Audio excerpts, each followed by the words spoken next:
Suasana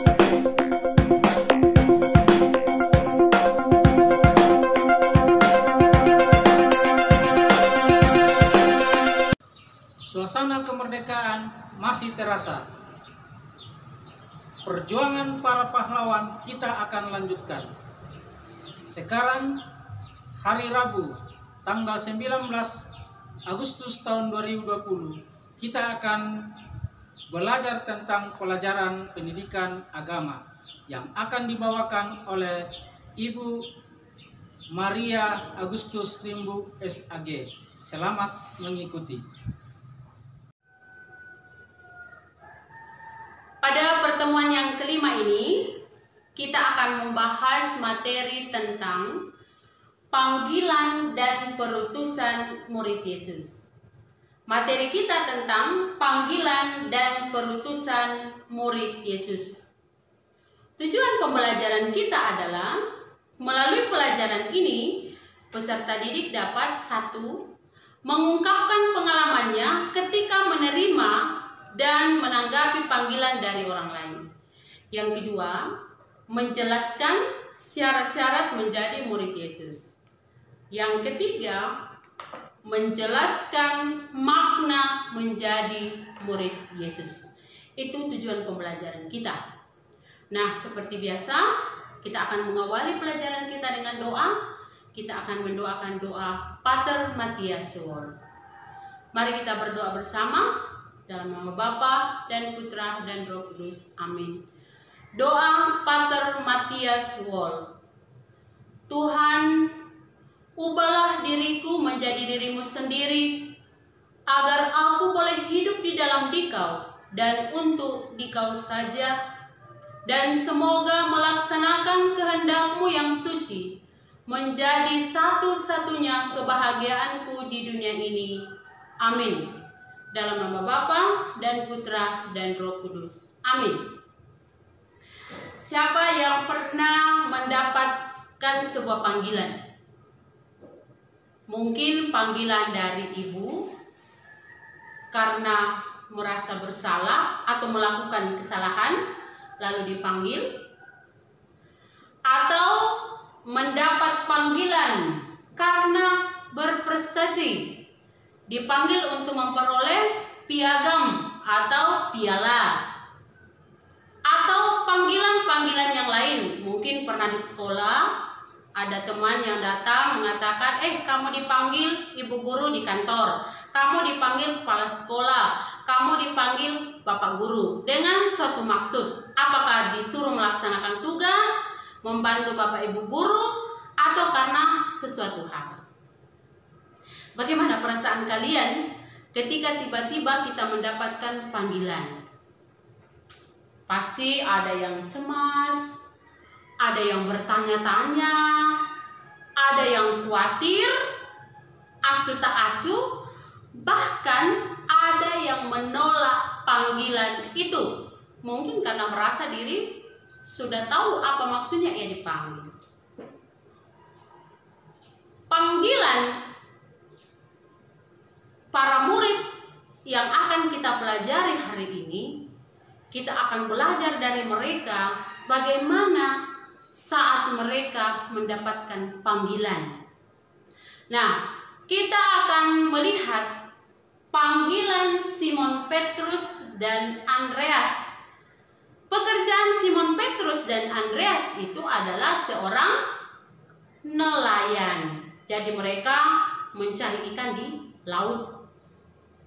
Satu ketika mereka menjala ikan, lalu sudah berjam-jam mereka mencari ikan, namun mereka tidak mendapatkan.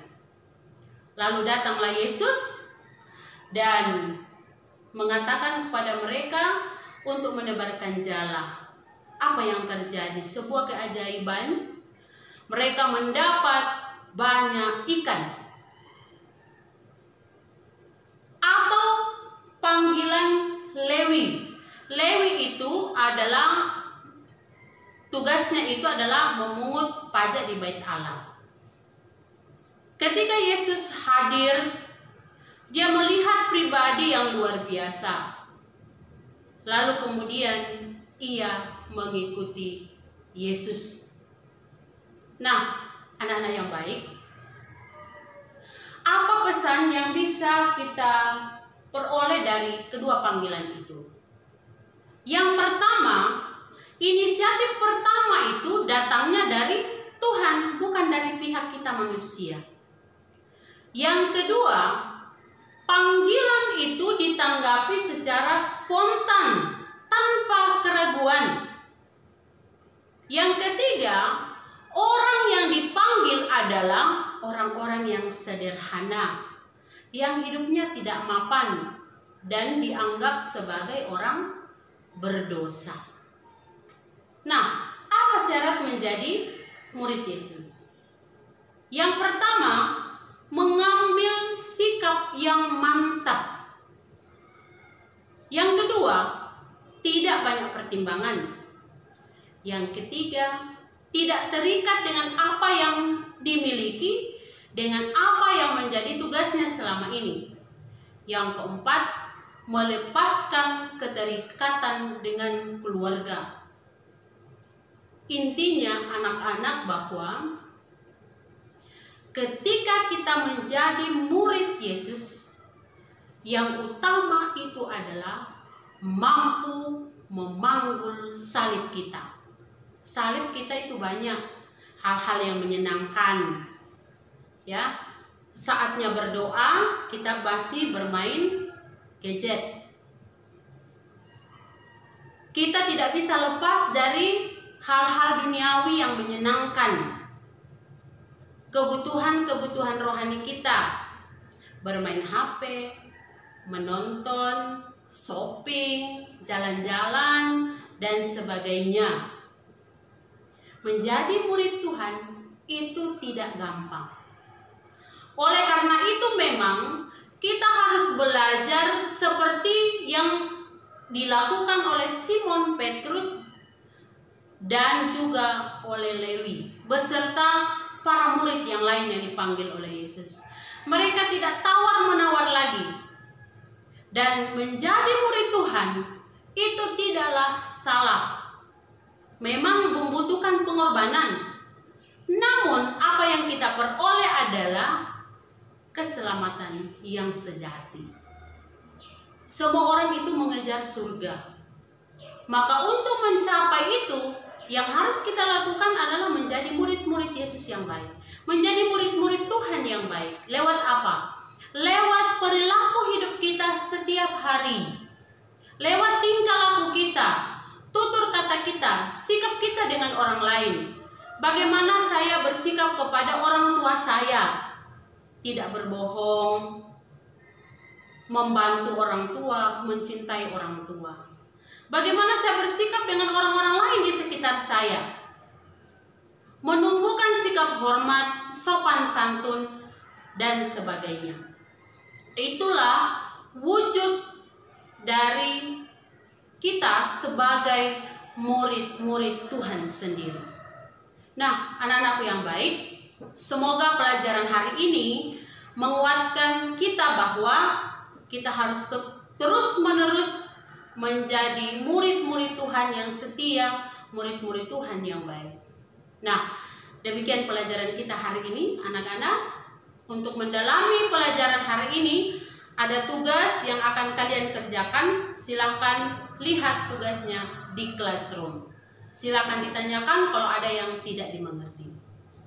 Mari kita mengakhiri pertemuan kita hari ini dengan doa. Dalam nama Bapa dan Putra dan Roh Kudus. Amin. Allah Bapa yang Maha Baik, kami bersyukur atas pelajaran kami hari ini. Semoga kami sungguh-sungguh menjadi murid-murid Tuhan yang baik, menjalankan tugas panggilan kami dengan baik di tengah-tengah keluarga kami, di sekolah, di masyarakat, dan di mana saja kami berada.